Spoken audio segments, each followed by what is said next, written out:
So in Twitter. What could possibly go wrong? Where do we even start? Elon Musk appeared at the 29th Annual Barron Investment Conference on the 4th of November. It's basically a conference for really, really rich people from what I can gather. He was on stage for roughly an hour and spoke briefly about his acquisition of Twitter and where the platform may be headed.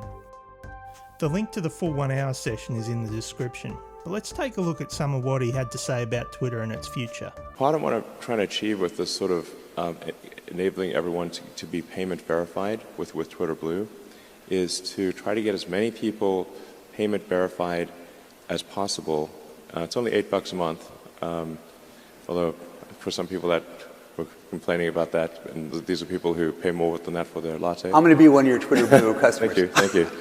At the moment, pushing Twitter Blue hard seems to be the only plan that Musk has to dig his way out of the $44 billion hole he's created for himself.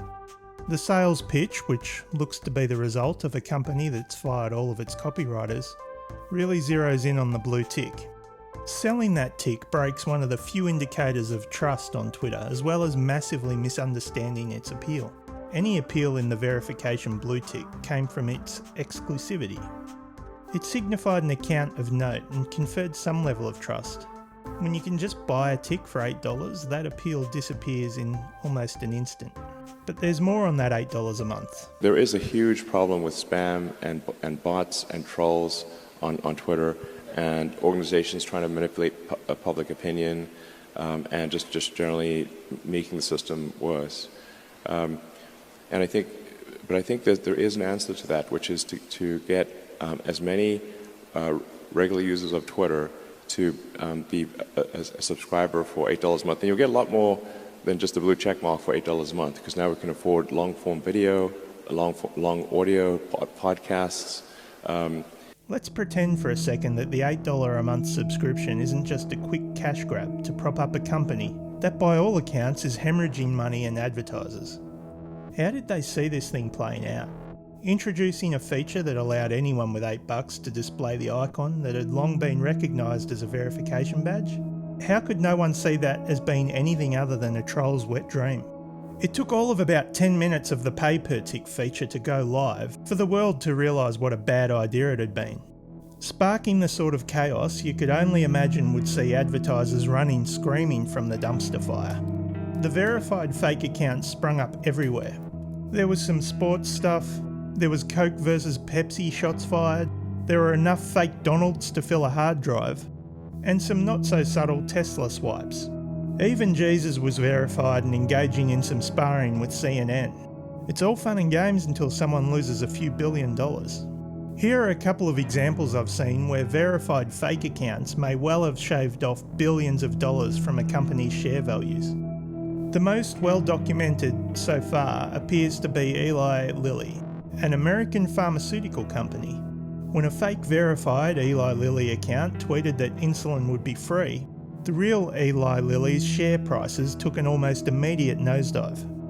When a verified fake Lockheed Martin parody account tweeted that weapon sales to some of its biggest customers would be halted due to their human rights records, the real company's share prices took a sudden nosedive, rocketing downward.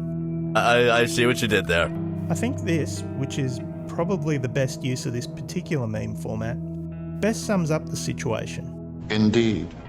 But if we can get enough verified users, and we're going to prioritize Twitter search, replies, mentions by verified users first, and this is very. And that's what calls amplified.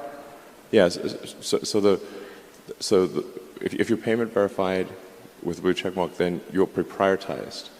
Now for me, this could be the death knell of the platform. I don't think Twitter is the product. The product is Twitter's users. If you're making it hard for your users to interact with the content that they want, and start pushing the content of the people committed enough to pay a monthly subscription, then you might find a decent proportion of your product migrates elsewhere. When I log into Twitter, I want to see the stuff that interests me, not just the stuff from people that have paid a premium to have their voice amplified. Posting on Twitter often feels like screaming into the void. It's hard to see how this won't make that even worse. The point of this is to make crime not pay. We're not touching that one. Recently, I had a lot of difficulty with activist groups pressuring major advertisers to stop spending money on Twitter. This is despite us doing everything possible to appease them and to make it clear that moderation rules and hateful conduct rules have not changed, and we're continuing to enforce them. Maybe there have been no changes to the moderation policies, but I can think of one elephant in the room as to why news outlets such as CBS have been reporting an apparent increase in hate speech since the takeover. So today we fired half of Twitter, and that should save us, what, $4 billion a year? No, it's not going to save $4 billion a year. I wish, but... Firing half of Twitter within the first week, plus however many other staff have walked since then, would have to have had an impact upon the way the company operates, and by extension, the company's ability to moderate content. A number of major advertisers have stopped spending on Twitter. This doesn't seem right because we've made no change in our operations at all. Really? Today we fired half of Twitter. We've made no change in our operations at all, and but nonetheless, the activist groups have been successful in causing a massive drop in Twitter advertising revenue. I don't think that's it. And we've done our absolute best to appease them, and nothing is working. Months and months ago, when the deal was first being talked about, there were concerns way back then as to what an Elon Musk version of Twitter would look like in terms of content moderation.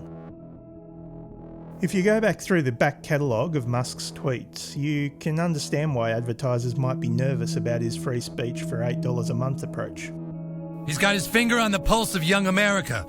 For Musk to suggest that his advertiser problem is the result of activist groups, well, I'm not sure that's really the case. As a few publications have pointed out, Twitter's advertiser problem is Elon Musk. The chaotic first couple of weeks have done nothing to give advertisers any confidence that the platform is a safe place for their brands. Rather than stability, it's been a real-life case study in how a billionaire, with no apparent impulse control, will act when they've bought the town square.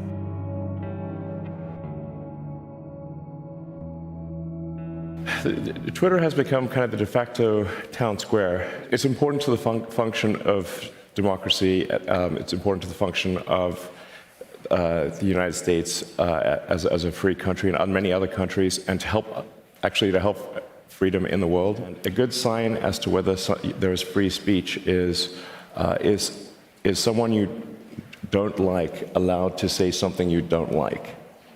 And if that is the case, then we have free speech. And it's damn annoying when someone you don't like says something you don't like. That is a sign of a healthy, functioning, free speech situation. It would seem the paragon of free speech may not be all that okay with free speech when it comes to his own backyard. Damn! Given that over 90% of the company's revenue comes from advertising, at this stage anyway, Musk cannot afford to have advertisers offside for too long. Which is why the $8 subscription cash grab suddenly makes sense. I mean the cash side of it, not the implementation side, obviously. I don't care about the economics at all. Perhaps it's not surprising that Twitter Blue has been paused, and at the moment it's hard not to agree with Trevor Noah. I'm going to be honest, and I'm going to be blunt here. Elon Musk is running Twitter into the ground, and it's the best Twitter's ever been. Are you kidding me? Huh? If Twitter Blue is a big part of his bailout strategy, there's a lot of work ahead. According to some estimates, if things were running smoothly, you could expect around 600,000 or so twits subscribing.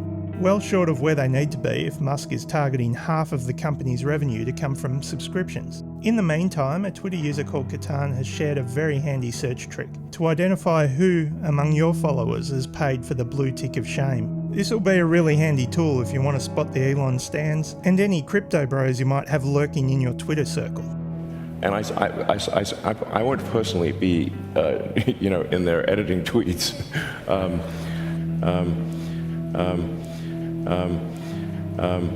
I'll leave the final word to Trevor Noah, who sums up my feelings way better than I could. The thing is an absolute train wreck, and I'm here for it.